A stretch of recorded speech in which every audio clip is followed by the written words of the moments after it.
বেশ বছর খানেক পর নূরজাহানে গিয়েছিলাম শপিংয়ের জন্য, কিন্তু আমি খুবই হতাশ হয়েছি।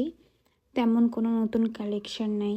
প্যান্টেরও খুবই লিমিটেড কালেকশন ছিল। শার্ট, টপস, যেগুলো আমরা নূরজাহান থেকে বেশি প্রেফার করি কিনতে, খুবই বেসিক কিছু কালেকশন। সব দোকানেই সেম জিনিস। প্যান্টও পাচ্ছিলাম না, ঘুরে ঘুরে পেয়েছি। আর দামও আকাশ ছোঁয়া, কোনো কিছুর দাম কমানো যাচ্ছিল না। যে সমস্ত প্যান্ট 350-400 টাকা করে কিনেছি, এখন সেগুলো 1200, 1300, 800 এরকম চাই। দাম কমাতে গেলেও বা কতটুকুই কমাবো।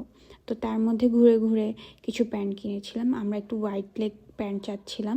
এখন তো স্কিনি জিন্স পরা হয় না, তো হোয়াইট লেগ প্যান্টই খুঁজছিলাম কিন্তু পাচ্ছিলাম না। তারপর এই জাম্পস্যুটটা দেখলাম। এই জাম্পস্যুটটা অনেক ইউনিক ছিল, এটা ঘুরতে ঘুরতে পেয়ে গিয়েছি। তারপর এই টপসগুলো দেখলাম, এগুলোর প্রাইস প্রায় 850 করে যাচ্ছিল।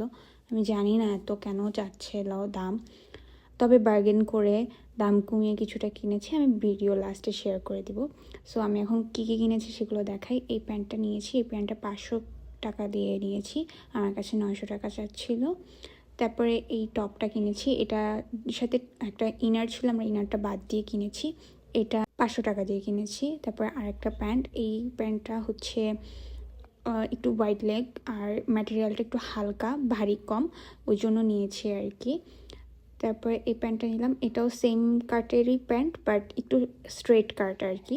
এই দুইটা প্যান্ট আমি একসাথে নিয়েছি 900 টাকা দিয়ে, এই দোকান থেকে নিয়েছি। আর এই সুন্দর জাম্পস্যুটটা নিয়েছি, যেটা কিনা 900 টাকা নিয়েছে, আমার কাছে 1800 টাকা চেয়েছিল। সো বাই বাই এভরিওয়ান, দেখা হবে নেক্সট কোনো ভিডিওতে।